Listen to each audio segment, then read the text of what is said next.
Hey, c'est le retour de l'Alakazam du feed game. Pas convaincu? Attends, je vais voir le Pokédex. Le cerveau d'Alakazam grossit sans arrêt, si bien que sa tête devient trop lourde pour son cou. Ce Pokémon maintient sa tête relevée grâce à son pouvoir télékinétique. Une autre définition peut-être? Après tout, il y a beaucoup de Pokédex différents. Son QI atteindrait les 5000. Il émet des ondes psychiques si fortes qu'il suffit de se tenir près de lui pour avoir mal à la tête. Et plus sérieusement, bienvenue sur Geek & Fit. L'objectif de cette chaîne autour du sport est simple, remettre l'individu, c'est-à-dire toi qui regardes la vidéo, au centre des priorités. Formulé autrement, mon objectif c'est que tu progresses. Pas de méthode miracle, magique, pas de bullshit. Je te donne mes sources en description, ou alors je les affiche à l'écran. Et je te dis quand j'en ai pas. Je vais peut-être utiliser des mots compliqués, je vais très certainement avoir l'air condescendant, ne t'y trompe pas. C'est simplement parce que je vais t'expliquer les choses sans pour autant te prendre pour un ou une idiote. Pour progresser, il y a deux chemins. Qu'on t'apporte quelque chose de positif ou qu'on te retire quelque chose de négatif.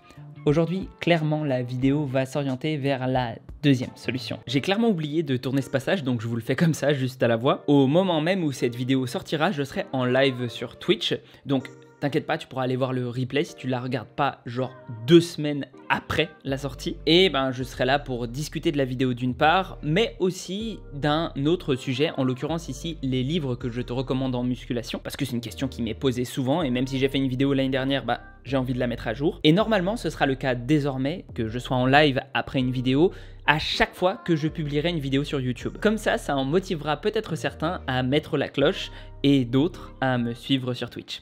Voilà. Bonne vidéo. Récemment, Thibaut InShape, le padré du feed game, s'est mis à refaire des vidéos conseils comme on lui en demandait depuis des années. Bon, jusqu'à là, rien d'anormal, mais on m'a envoyé une de ces vidéos, comment dire, c'est mauvais. Et ce que je pourrais largement pardonner à quelqu'un qui se lance, je peux pas ici, et je vais t'expliquer plus en détail pourquoi dans la vidéo. J'ai pas vraiment voulu y consacrer un épisode de ma série phare, les stupidités du feed game, parce que, comment dire, c'est plus quelque chose de l'ordre de la réaction, mais peut-être que j'aurais dû parce que j'ai dû faire quelques recherches quand même. Bon alors je pense que j'aurais été assez explicite dans le titre, mais je vais le redire ici. Thibaut InShape parle d'eau. C'est pas le premier à le faire d'ailleurs. J'adore l'eau. Dans 20-30 ans, il n'y en aura plus. Et plus sérieusement, sa vidéo du jour, c'est quelque chose d'assez commun dans le feed game anglophone et même de façon générale aux USA, c'est un truc qui est dit très souvent. En France, un peu moins, j'ai l'impression, mais en même temps, je suis pas sûr parce que je suis pas beaucoup de comptes fitness de merde. Bon, ça se voit que je suis peut-être un peu remonté, mais pour les nouveaux qui débarquent, en fait, je suis atterré de voir qu'il y a autant de bullshit et de désinformation qui se propagent dans le feed game. Et je trouve que c'est un problème, quoi. Aujourd'hui, en particulier, sur une vidéo qui, au départ, faisait 3 minutes, j'ai dû passer bien 1 heure, 2 heures de mon temps à trouver, point par point, ce sur quoi il se trompait. C'est pas normal. Et comment dire, c'est pas genre, j'ai fait 1 heure de recherche. Non. C'est plus compliqué que ça. En gros, je savais qu'il se plantait, j'ai dû juste trouver 1 à 2 heures pour retrouver les références scientifiques. En d'autres termes, il a réussi à faire un condensé de bêtises dans une vidéo de 3 minutes. Et encore une fois, pour Thibaut InShape, c'est inacceptable. Mais on va arrêter le teasing là et on va rentrer dans le vif du sujet. Moi le premier, j'étais le genre de mec à pas boire assez d'eau. Du coup dans ma journée j'étais fatigué et j'avais même parfois des maux de tête. Et la vérité la Team Shape, aujourd'hui j'essaie de boire au moins 2,5 litres, 3 litres par jour. Il commence par dire oui j'étais fatigué, puis après j'ai bu de l'eau et puis ça allait mieux. Tu sais, ça fait un peu comme dans une pub éclatée. Moi j'étais fatigué, j'avais des maux de tête, mais depuis que je bois de l'eau, ça va mieux. Le souci avec ça, c'est que ça joue sur un mécanisme ancestral finalement qui est assez ancré chez nous, c'est-à-dire s'il y a quelqu'un qu'on estime qui a eu des résultats avec une méthode, on va être plus enclin à l'essayer. Par exemple, si tu as mal au pied, tu vas plus croire un de tes amis qui va dire « Ah ouais, moi j'ai fait ça et ça a marché », plutôt qu'un mec à la télé, parce que tu te sens plus proche de ton ami. Or, Thibaut InShape, il est suivi par une communauté jeune, et en plus c'est un influenceur. Les influenceurs, tu as un petit peu toujours ce truc de proximité. Tu as l'impression de les connaître parce qu'ils te parlent. Il y a plein de gens qui m'ont dit ça, même pour moi, qui ont suivi plein de mes vidéos, et qui en fait se croient tout permis la première fois qu'ils viennent me parler, genre sur le Discord ou même dans la vie réelle. Et les gens qui me suivent, la plupart du temps, ce sont pas des gamins de 12 ans. Donc finalement, tu vas le croire sur parole. Le problème, c'est qu'on a un truc qui s'appelle l'effet placebo. Plus exactement, on parle pas d'effet placebo en toutes circonstances, on va plutôt généraliser et parler d'effets contextuels. Basiquement, c'est si tu crois que quelque chose a des chances de fonctionner, alors ça aura plus de chances de fonctionner. Mais beaucoup de gens ne sont pas au courant que ça marche même sur les plantes ou les chiens. Comment ça? Comment c'est possible? Bah en fait c'est simple, celui qui va arroser sa plante ou qui va donner à manger au chien ou qui va s'occuper du chien, bah c'est un humain et s'il y croit, bah il va peut-être avoir des différences de traitement. Et donc l'effet placebo, ça peut fonctionner à chaque fois qu'il y a un humain pour jouer l'intermédiaire. Plus fort encore, on pouvait attribuer des sortes de pouvoirs divins au roi de France. Qu'il est difficile d'être le roi de la France. Et oui, il avait le don d'être thaumaturge, c'est-à-dire que quand il touchait des personnes, elles pouvaient guérir de certaines blessures, certaines maladies. Bizarrement, ça marchait beaucoup mieux pour les maladies qu'on sait maintenant très sensibles à l'effet placebo, genre les verrues. Donc si tu peux guérir d'une verrue grâce à l'effet placebo, tu penses pas que tu peux juste un petit peu baisser tes maux de tête? Et donc du coup, comment tu sais si Thibaut InShape en fait, bah c'est pas juste relié à ça, tout simplement. Première information donc de la vidéo, ça présage pas du très bon. De l'eau, du thé, des tisanes. C'est important que vous ayez toujours une bouteille d'eau à côté de vous. Moi, je me trimballe toujours un jerrycan sur moi, comme ça je suis sûr d'en avoir assez. Sans déconner quoi, il nous a pris pour Aquaman. Gardez en tête que chaque jour, on élimine à peu près 2 litres d'eau, que ce soit à cause de la transpiration ou dans les urines. Et je parle même pas des personnes qui habitent dans un pays chaud qui, elles, vont encore plus transpirer. Les sportifs comme nous, qui transpireront encore plus. Même quand on est malade, on perd de la flotte. Bref, chaque jour, vous éliminez de l'eau. Il faut donc que vous en mettez dans votre corps pour que tout soit bien huilé. Alors, oui, c'est vrai, dans l'ensemble, on boit 2 à 3 litres d'eau par jour, donc il faut reprendre 2 à 3 litres d'eau par jour. C'est pas faux. Mais tu sais, Thibaut, on mange aussi. Et l'essentiel de ce qu'on mange, c'est composé d'eau. Surtout les végétaux. Et je te conseille vraiment pour ta santé d'inclure un maximum de végétaux dans ton alimentation. Et si tu voulais vraiment en avoir la preuve, regarde la bouffe lyophilisée. Et dis-moi si ça a l'air hyper appétissant. Plus fort encore, certains se vantent de ne jamais boire d'eau et d'être en très bonne santé. Bon, ça me fait marrer parce qu'ils se tapent généralement des pastèques, de l'eau de coco, des jus de fruits même de temps en temps. Donc, est-ce qu'on peut vraiment dire qu'ils sont si loin de ça de prendre de l'eau? J'en suis pas sûr. Un point important, c'est de ne pas attendre que vous ayez soif pour boire de l'eau. C'est déjà trop tard. Ouh là là, ça c'est le pire je pense de la vidéo. Il faut pas attendre d'avoir soif pour boire, c'est trop tard. C'est un truc qui est tellement présent aux États-Unis, cette attitude-là, cette peur de la déshydratation, qu'il y a carrément des gens qui ont fait des vidéos debunk là-dessus. Et ça date de 2016. Je te parle pas d'un petit debunk des familles comme ça, comme tu peux en voir sur ma chaîne ou dans la communauté du Fit Game quand ça s'embrouille un peu. Non, c'est passé à la télévision nationale. This is Tamara Hugh Butler. She's a professor of exercise science at Oakland University. Our bodies already possess an extremely sensitive measure of dehydration. It's called thirst. As long as we drink when we feel thirsty, we really won't dehydrate. Donc déjà, bon, j'aime pas trop l'argument d'autorité, mais quand t'as une prof en physiologie qui te dit ça va, tu peux attendre d'avoir soif pour boire, bah je préfère la croire elle quoi. Puis en fait surtout elle va dans le sens de la littérature scientifique. En fait on est très bien capable de gérer ce qu'on appelle l'homéostasie dans notre corps, plus particulièrement quand on parle d'eau, un petit peu l'osmolarité. Ce sont des mots compliqués mais t'as pas vraiment besoin de les connaître. Mais en plus c'est assez fascinant quand on va dans le détail du sujet parce qu'on a même des mécanismes qui sont là pour quand on boit, pouvoir s'arrêter de boire avant que l'osmolarité change parce que faut digérer l'eau, etc., etc. Donc en gros notre corps saurait à peu près à la fraîcheur de l'eau, à la quantité qu'on a ingérée, que c'est bon, on n'a pas besoin d'en prendre plus avant que les capteurs puissent vraiment déceler un changement. Je trouve ça fou. Mais bref, dans la grande majorité des cas, la soif ça marche très bien pour avoir un bon niveau d'hydratation. Il y a cependant 2 cas de figure où c'est pas vraiment le cas. Ou plutôt 3 si on compte les nourrissons, mais les nourrissons, bon, ils peuvent pas vraiment dire qu'ils ont soif quoi. Le premier, ce sont les personnes âgées et c'est une telle considération pour leur santé qu'on met en place des stratégies, des protocoles scientifiques, etc. les plus efficaces pour essayer de les faire boire puisque quand on, je sais pas, on dépasse les 70, 80 ans, enfin tu sais, quand on est vraiment âgé quoi, eh bien oui, là, les mécanismes de la soif sont plus vraiment efficaces. Mais bon, comme on l'a déjà dit, les personnes de la communauté de Thibaut InShape, ce sont généralement des personnes de 12 ans et jusqu'à peut-être 20-25 ans. Allez, je suis peut-être un petit peu mauvaise langue en disant que ce sont des personnes de 12 ans. C'était des personnes de 12 ans quand il a commencé. Maintenant, peut-être un petit peu plus vieux. mais pas beaucoup plus non plus. Et certainement pas une grande majorité de papis de 70 ans. Le deuxième cas de figure, ce sont de longues séances de sport et du travail d'endurance intense. Là, on est un petit peu plus dans la population visée. Mais même là, les chercheurs disent bien qu'il ne faut surtout pas boire jusqu'à gagner du poids. Et c'est quelque chose que tu pourrais largement faire si tu essayes de boire tout le temps. Pourquoi ? Je t'ai parlé d'osmolarité du corps tout à l'heure. Qu'est-ce que c'est ? Eh bien, je vais un petit peu plus le développer là. C'est en gros, ton corps est composé de, tu vois, plein d'éléments. Il n'y a pas que de l'eau dedans. Et il faut avoir toujours une espèce d'équilibre. Ok ? Donc, si tu as trop d'eau, en fait, finalement, ton sang va basiquement être trop dilué. Or, ça peut être très problématique, notamment pour certains taux de minéraux, genre le sodium. Et on parle dans le cas où on vient à manquer de sodium par rapport au total, où en fait tout est déréglé, on parle d'hyponatrémie. Je reviendrai dessus tout à l'heure, mais retiens que c'est pas cool. Je le redis, mais je suis exaspéré en fait d'avoir à faire ce travail d'éducation pour ta vidéo. Oui, on se tutoie avec Thibaut InShape, on est un peu comme ça. Si vous êtes fatigué chaque jour en vous réveillant, essayez d'augmenter votre apport en eau. Non, et non. Si vous êtes fatigué en vous réveillant, demandez-vous si vous ne faites pas de l'apnée du sommeil ou même si vous ne regardez pas TikTok jusqu'à trop tard le soir. J'ai un TikTok d'ailleurs, regardez-le, mais pas jusqu'à trop tard. Le sommeil, c'est sérieux et important. Et surtout, ça ne se résume pas à des litres de flotte en plus. Il paraîtrait même que les muscles sont 20 fois plus forts quand vous êtes bien hydraté. Ah bah d'accord, il nous glisse une petite quenelle, mine de rien. Les muscles sont 20 fois plus forts quand ils sont hydratés.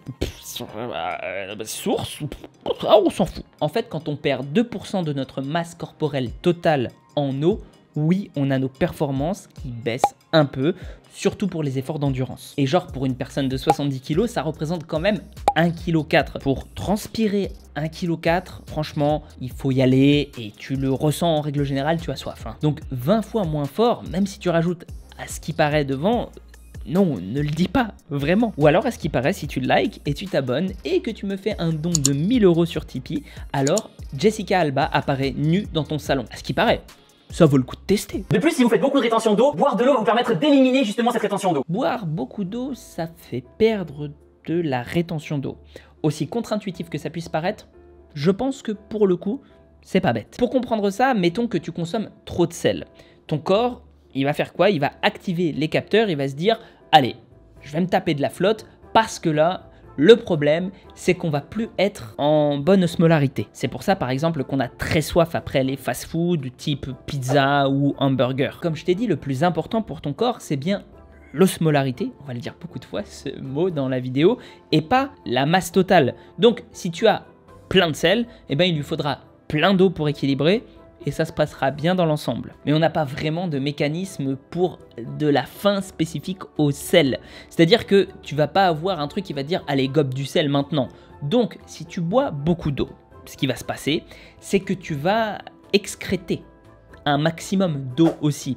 Et tu vas réduire ton osmolarité, tu auras moins de sel qui va moins attirer d'eau, donc ça va partir. Puis surtout, et c'est ça qu'il faut retenir, quand tu vas voir un peu sur des sites sérieux, quand il y a des cas de rétention d'eau, donc des cas cliniques, etc., boire beaucoup d'eau, c'est pas une méthode recommandée par les professionnels de santé. Donc bon, si tu dois faire le choix entre Thibaut InShape et ton médecin, je te recommande ton médecin, même s'il est moins musclé et moins beau. Il est facile de savoir si oui ou non vous buvez assez d'eau dans votre journée. Vous avez juste à regarder la couleur de votre urine. Si elle est foncée, c'est pas bon du tout. Il faut qu'elle soit le plus transparente possible. Couleur de l'urine la plus claire possible.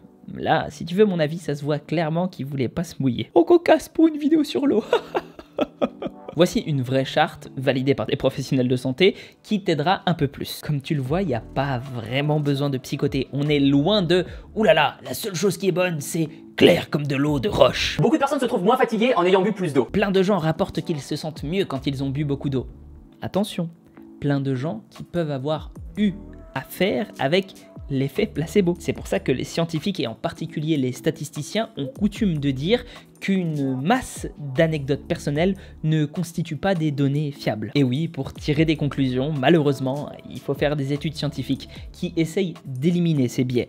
On a par exemple des protocoles super intéressants, enfin c'est fascinant je trouve à apprendre, qui s'appellent l'aveuglement. En gros, il faut ni que les sujets de l'expérience, ni que les chercheurs qui font passer les tests au sujet ne sachent véritablement soit quel va être le sujet de l'expérience, mais en règle générale c'est pas vraiment ça, c'est plutôt à quel groupe vont-ils être alloués. c'est un peu compliqué, je vais pas détailler ça aujourd'hui, mais je pensais que c'était quand même intéressant d'en parler. Et j'ai découvert un truc récemment, il y a des personnes qui n'aiment pas le goût de l'eau. Du coup, ils rajoutent du sirop à l'intérieur. Mais non, mais pourquoi? Vous prenez un truc sain à la base et vous l'empoisonnez avec du sucre. Ouh là là, rajouter du sirop, mon Dieu, c'est pas bien. Bah alors, oui, je suis d'accord, hein, dans la population générale, prendre du sirop tout le temps dans son eau à tous les repas, c'est pas ouf, ça peut être un facteur, je sais pas, aggravant du diabète ou de l'obésité. Mais dans certains cas, c'est super. Par exemple, typiquement, les boissons de l'effort, c'est fait avec de l'eau, du sirop et en règle générale, un petit peu de sel. En fait, ça a plein d'avantages de procéder comme ça. Ça permet d'être mieux hydraté parce qu'on va mieux retenir l'eau, tout ça, une histoire d'osmolarité comme d'habitude. On compense aussi les pertes en sel parce que quand on transpire, on perd un petit peu de sel aussi. Comment ça? Fait pas l'étonner, on a tous déjà goûté notre transpiration. Ça a le même goût que le sport. Bref, aussi, prendre du sucre pendant l'effort, c'est redonner de l'énergie à tes muscles. Donc, tu vas être gagnant sur tous les plans si tu rajoutes du sirop, paradoxalement. Encore une fois, pendant l'effort. Et il y a plein de recettes sympas, j'en avais même fait une sur ma chaîne. Bon, à base de jus de fruits, mais c'est pas mal quand même. Il faudra d'abord obtenir ton jus de raisin en les pressant. Et pour anecdote, par exemple, le lait qui est plein de sucre et de graisse a de bien meilleurs résultats que l'eau pour l'hydratation post-effort. En fait, le lait, c'est la boisson la plus hydratante. Je te dis pas d'en consommer des caisses parce que c'est calorique, mais c'est hydratant. Et potentiellement, si tu la joues fine en termes de stratégie d'hydratation, bah, ça peut t'aider à ne pas être lourd, je sais pas moi, pendant la course ou des choses comme ça. Si tu bois que de l'eau, en règle générale, tu vas sentir que dans ton ventre, ça ballotte. Et puis, pour revenir à l'hyponatrémie, parce que c'est important, ta chaîne, elle s'adresse aux sportifs ou aux gens qui veulent devenir sportifs. Je trouve que c'est grave de ne pas parler à un seul moment de ça. Parce que l'hyponatrémie, ça tue. C'est-à-dire que oui, il y a des gens qui font des marathons, qui consomment trop de flotte et qui, du coup, se retrouvent dans des états critiques. C'est beaucoup plus grave d'être en état d'hyponatrémie que d'être en état de déshydratation. Déjà, parce que, comme je te l'ai dit, on a des capteurs plus fins pour la soif que pour le natrium, enfin le sel. Je sais pas pourquoi je dis le natrium, c'est le sodium, mais c'est l'ancien nom. Et à chaque fois, j'essaye de me souvenir de ce nom. C'est pour ça qu'on dit natrémie et qu'on ne dit pas hyposodémie. Ça aurait une consonance bizarre en plus. Je dis pas que ça va arriver à tout le monde, voire à la majorité des personnes qui te suivent. Mais tu es tellement suivi, Thibaut. Tu es tellement suivi que tes vidéos font à chaque fois des centaines de milliers de vues. Donc, même si 1%, même si un petit pourcent, d'accord, fait ça, fait une hyponatrémie à cause de toi, bah potentiellement, c'est des dizaines de personnes desquelles tu auras mis la vie en danger. Voilà pourquoi j'ai une tolérance zéro pour toi. Un petit influenceur qui est dans son coin, bon, les gens vont pas le croire sur parole. Toi, tu es un dieu vivant pour certains. Même une approximation comme ça, ça peut être dangereux. Mais alors, ce qui est encore pire là-dedans, c'est que tu n'as même pas l'excuse des moyens. Tu es un type qui a sa salle de sport, qui fait des placements de produits à gogo, qui vend ses dédicaces 36 balles en vidéo, qui fait 12 millions de trucs pour engranger un maximum de thunes. Et j'ai rien contre. Franchement, dégage la thune que tu veux, je suis sûr en plus que tu payes tes impôts. Donc, pour moi, c'est tout bénef. Vas-y, fais de la maille. Mais tu as les moyens de te payer un correcteur. Tu as les moyens d'avoir quelqu'un qui passe derrière toi. Et c'est vraiment dérangeant en fait que tu prennes ça avec la même candeur que quand tu as commencé YouTube. Non, maintenant, tu as des responsabilités. Je sais, c'est chiant, tu peux pas te poser, faire une vidéo comme ça en 2 secondes et puis la balancer. Et oui, mais ça se passe plus comme ça à un moment. Si tu veux, envoie-moi tes scripts. Paye-moi, mais envoie-moi tes scripts. Moi, j'ai aucun souci pour faire la vérification scientifique. Je suis pas à l'abri d'une erreur. Vraiment. Mais je pense que honnêtement, entre avoir un relecteur comme moi et pas de relecteur du tout, il y aura une petite amélioration, quoi. Légère, très légère. Parce que tu le dis toi-même et tu as l'honnêteté de le faire, c'est bien. T'es pas coach, t'es pas diététicien, t'es un mec qui a fait une école de commerce et c'est pas grave, t'es un passionné. On s'en fout quand tu fais des vidéos motivation d'avoir pas beaucoup de diplômes ou quoi que ce soit. C'est quand tu donnes des conseils que là, ça devient chaud. Surtout des conseils qui peuvent avoir un impact négatif sur les gens. Parce que j'ai pas encore parlé d'une deuxième chose qui s'appelle la potomanie. La potomanie, c'est vouloir boire tout le temps, à chaque fois qu'on a des fluides à disposition, mais en particulier de l'eau, c'est s'enfiler des litres et des litres et des litres et des litres. Et oui, mais justement, comme je viens de le dire, c'est pas bon pour la santé. c'est vraiment pas bon. Et là, t'as même pas besoin de transpirer. Si tu t'enfiles tout le temps des caisses et des caisses et des caisses d'eau, bah il y a des gens qui sont morts facilement comme ça. Il y a des concours par exemple qui ont été faits à la radio ou quoi, et je me souviens que il y avait une histoire d'une personne qui avait bu genre 15 litres pour gagner un concours à la radio. Clamsé. Ah, ça arrive vite, hein. Je dis pas encore une fois que les gens qui vont voir la vidéo vont se dire « Oh là là, je vais m'enfiler 15 litres ». Mais tu peux peut-être créer des habitudes, des petits manques chez les gens. À une époque, j'étais convaincu de ce que tu dis là. Et je buvais objectivement beaucoup trop. Mais vraiment beaucoup trop. Heureusement, il m'est rien arrivé, mais ça aurait pu. Une étude montre que 75% des Français sont déshydratés. Dernier petit extrait, je pouvais pas m'en empêcher. Une étude, comme tu viens de le prononcer là, ça n'a aucune valeur. Mais alors aucune si tu ne la cites nulle part. D'accord? Je peux très bien dire, wow, il y a une étude qui dit que j'ai 150 de QI. Bon, j'ai 150 de QI. Je plaisante, je plaisante. J'ai décidé d'assumer complètement ce côté où les gens pensent que je me crois supérieur à tout le monde.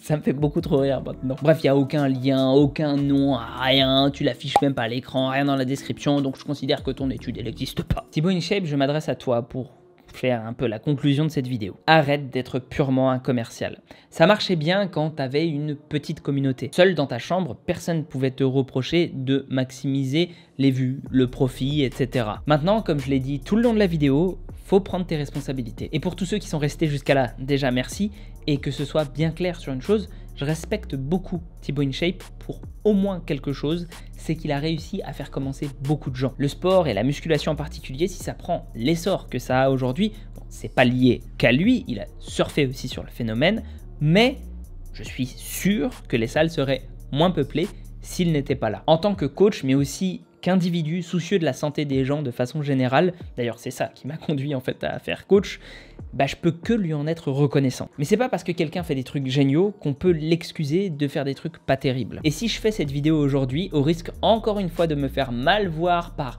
toute sa communauté, par tout le feed game, par plein de gens, c'est pour vous servir de guide, d'interprète et surtout peut-être de personnes rationnelles dans ce monde un peu fou qu'est le feed game. C'est pour vous que je fais tout ça et j'espère que ça vous plaît. Si jamais vous voulez me rendre l'appareil ou juste même faire une petite action pour m'aider, comme je l'ai dit, vous pouvez vous abonner, liker, partager, commenter, aller me suivre sur les réseaux. Ça vous coûte pas grand chose, mais pour moi, ça fait la diff. Et sur ce, prends soin de toi et à la prochaine. Alors c'est bien ces petites vidéos sans texte, mais ça prend un temps à tourner.